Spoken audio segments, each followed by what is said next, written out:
సంవత్సరాల తరబడి government job కోసం వేచి చూస్తున్నారా? కేవలం 8 నెలల్లో మీ కల నెరవేర్చుకోండి. వెంటనే కింది నెంబర్స్ కి కాల్ చేయండి. Welcome to Suman TV. Pakistan ఏం చేయాలి అంటే సోషల్ మీడియా కావచ్చు, వ్యక్తిగతంగా కావచ్చు, యుద్ధం చేయాలి. పాకిస్తాన్ మీద దాడి చేయాలి. పాకిస్తాన్ పైన ఎయిర్ స్ట్రైక్ జరగాలి. పాకిస్తాన్ మీద నేవీ స్ట్రైక్ జరగాలి. పాకిస్తాన్ బార్డర్ చుట్టూ ఆర్మీ కూడా కాల్పులతో పాకిస్తాన్కి తగిన బుద్ధి చెప్పాలని ప్రతి ఒక్కరూ కోరుకుంటున్నారు. కశ్మీర్ నుంచి కన్యాకుమారి వరకు ప్రతి భారతీయుడి మనసులో ఉన్నది ఇదే. కానీ యుద్ధం చేస్తే ఏం జరుగుతుంది? అంటే మొదటగా మన పైన కూడా మన శత్రు దేశం దాడి చేసే అవకాశం ఉంటుంది. దాడి చేసినప్పుడు మరి మనం భారతీయ పౌరులుగా, బాధ్యత కలిగిన పౌరులుగా మనం ఏం చేయాలి? ఇది చాలా ముఖ్యమైన పాయింట్. అందుకే ప్రభుత్వం రేపటి నుంచి అంటే బుధవారం నుంచి అంటే మే 7వ తేదీ నుంచి దేశవ్యాప్తంగా మాక్ డ్రిల్స్ నిర్వహిస్తోంది. హైదరాబాద్లో కూడా 4 కీలకమైన ప్రాంతాల్లో ఈ మాక్ డ్రిల్స్ జరిగే అవకాశం ఉందని తెలుస్తోంది. ఇందులో ఇంకా స్పష్టత లేదు. ఇది అధికారికమైన విషయం అయితే కాదు. కాకపోతే మాక్ డ్రిల్ చేసేటప్పుడు ముఖ్యంగా హైదరాబాద్ లాంటి నగరాలకు ఏం జరుగుతుంది? ఒకవేళ మనం పాకిస్తాన్తో యుద్ధం చేస్తే హైదరాబాద్కి ఏమైనా ముప్పు ఉందా అనే ప్రశ్న ఇక్కడ మనం వేసుకోవాల్సిన అవసరం ఉంది. చాలా వరకు ఎస్ అనే ఆలోచనతోటే ఉండాలి, ఎస్ అనే భావించాలి. ముప్పుండే ప్రమాదం ఉందని మాత్రం గమనించాలి. చాలామంది నిపుణులు కూడా ఈ మాట చెప్తారు. ఎందుకంటే పాకిస్తాన్ ఒకవేళ యుద్ధం చేస్తే హైదరాబాద్ని టార్గెట్ చేసే అవకాశాలు ఖచ్చితంగా ఉంటాయి. ఎందుకంటే రక్షణకు సంబంధించిన అనేక విభాగాలు, అనేక సంస్థలు మన హైదరాబాద్లోనే ఉన్నాయి. కాబట్టి పాకిస్తాన్ కావచ్చు, ఏ శత్రు దేశమైనా మొదటి దాడి హైదరాబాద్ మీద చేయాలనే ఆలోచనతోనే ఉంటుంది. ఈ విషయాన్ని మనం ఖచ్చితంగా గమనించాల్సిందే. అయితే హైదరాబాద్ నగరం లాంటి నగరాలపై ఎక్కడో ఉన్న పాకిస్తాన్ ఎలా దాడి చేస్తుంది? మనకేమవుతుంది? కాశ్మీర్లో యుద్ధం అవుతుంది, మనకేమవుతుంది? కాశ్మీర్లో అయింది కాబట్టి మనం పాకిస్తాన్ పైన దాడి చేయమందాం, మనకేమవుతుంది అనే ఆలోచనతో చాలామంది సామాన్యులు ఉండొచ్చు. మొబైల్ చూస్తున్నావు మీరు కూడా అదే ఆలోచనతో ఉండొచ్చు. నిజంగా మీ ఆలోచన అదైతే ఖచ్చితంగా ఈ వీడియో కింద కామెంట్ చేయండి. కానీ ముఖ్యంగా మనం రష్యా ఉక్రెయిన్ యుద్ధాన్ని చూసుకుంటే, అజర్బైజాన్ ఆర్మేనియా యుద్ధాన్ని చూసుకుంటే, ఒకసారి చూస్తే అక్కడ జరిగే దాడులన్నీ వైమానిక దాడులే. ఈ కాలంలో ఏ యుద్ధం జరిగినా విమానాలతోటే బాంబుల మోత మోగిస్తారు, బాంబులకు కొమ్మరించి వెళ్ళిపోతారు, మిసైల్స్తో అటాక్ చేస్తారు. అధునాతన మిసైల్స్ తయారు చేసే అన్ని దేశాలు టార్గెట్ ఫిక్స్ చేసి కొడితే ఎక్కడైనా తాకుతుంది. ఒకవేళ మన భాగ్యనగరం లాంటి నగరాలపైన హైదరాబాద్ కావచ్చు, బెంగళూరు కావచ్చు, చెన్నై కావచ్చు, కలకత్తా కావచ్చు, ముంబై కావచ్చు, పూణే కావచ్చు, ఢిల్లీ కావచ్చు, ఇటువంటి కీలకమైన నగరాలపైన టార్గెట్ చేసి బాంబు దాడులు జరిగే అవకాశాలు ఉండొచ్చు ఒకవేళ ఇండియా పాకిస్తాన్ యుద్ధం జరిగితే. అయితే మన హైదరాబాద్ పైన టార్గెట్ ఉందా అంటే ఉంది అనే భావించాలి. అందుకే హైదరాబాద్లో కూడా కేంద్రం రక్షణ శాఖ మాక్ డ్రిల్ ఏర్పాటు చేసింది.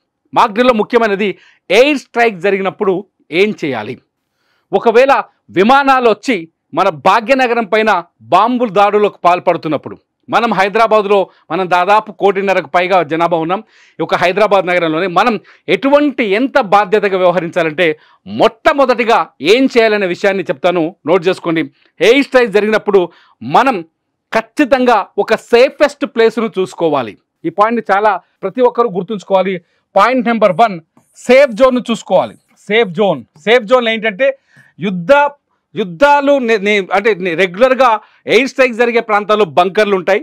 మనలాంటి హైదరాబాద్ నగరాలు అయితే బంకర్లు ఉండవు. కాబట్టి మందపాటి గోడలున్న ఇళ్లలో, లేకపోతే సింగిల్ హౌజెస్ ఉంటాయి కదా, ఇండివిజువల్ హౌజులు ఉంటే బాత్రూమ్ లాంటి ఏరియాలో దాక్కోవాలి అని మన కొంత గత అనుభవాలతో కానీ మిలిటరీ నుంచి కానీ సూచించే అవకాశాలు ఉన్నాయి. సో సింపుల్గా చెప్పాలంటే సేఫ్ జోన్లో మనం ఉండాలి.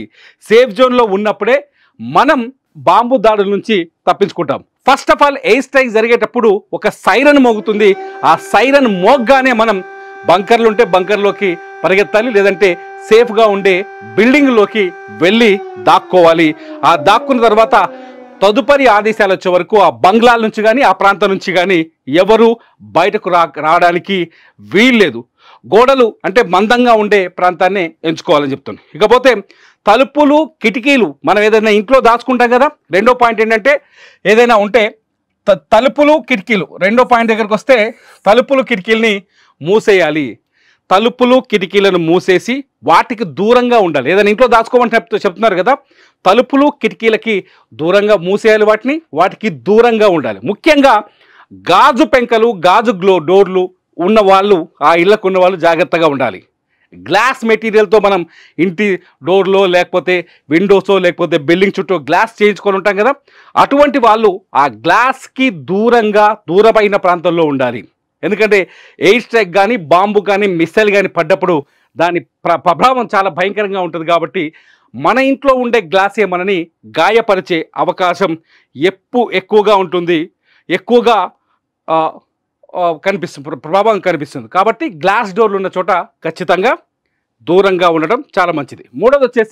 మూడోది అత్యంత కీలకమైన ప్రాంతం, మనని మనం తలదాచుకోవాలి. మూడో పాయింట్ ఏంటంటే మనల్ని మనం తలదాచుకోవడం చాలా ముఖ్యమైన విషయం. మీరు ఉక్రెయిన్ రష్యా యుద్ధం విజువల్స్ చూడండి, యూట్యూబ్లోకి వెళ్ళి చూస్తే మీకు అర్థమవుతుంది.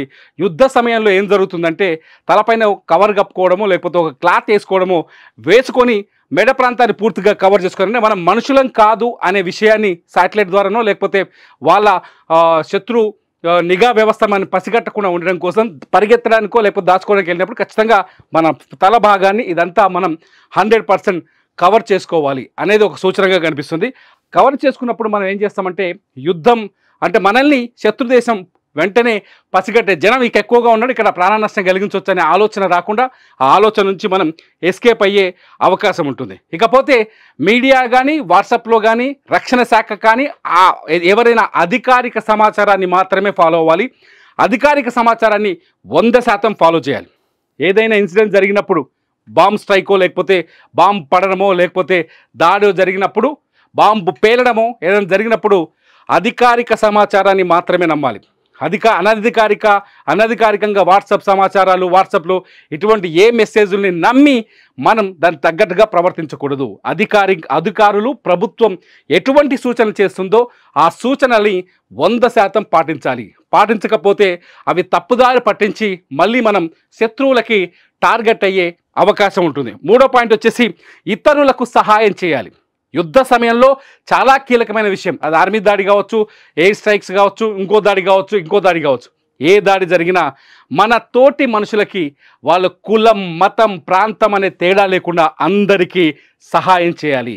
సహాయం అంటే మన దగ్గర ఉన్న ఫుడ్ పెట్టవచ్చు వాళ్ళకి, లేకపోతే ఏమైనా గాయాలైతే ఫస్ట్ ఎయిడ్ చేయొచ్చు.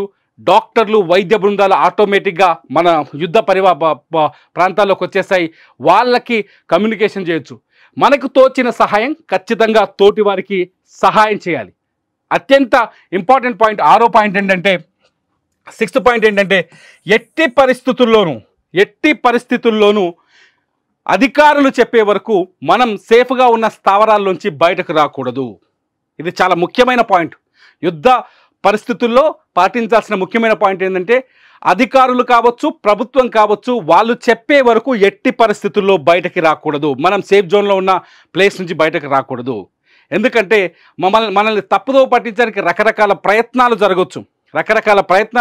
కాబట్టి ఎట్టి పరిస్థితుల్లో అధికారిక సమాచారం వస్తేనే ఇళ్లలోంచి బయటికి రావాలి. లేదంటే ఇంకో ఎయిర్ స్ట్రైక్ జరిగే అవకాశం ఉండొచ్చు, ఇంకొక ఎయిర్ స్ట్రైక్ జరిగే అవకాశం చాలా మెండుగా ఉండొచ్చు.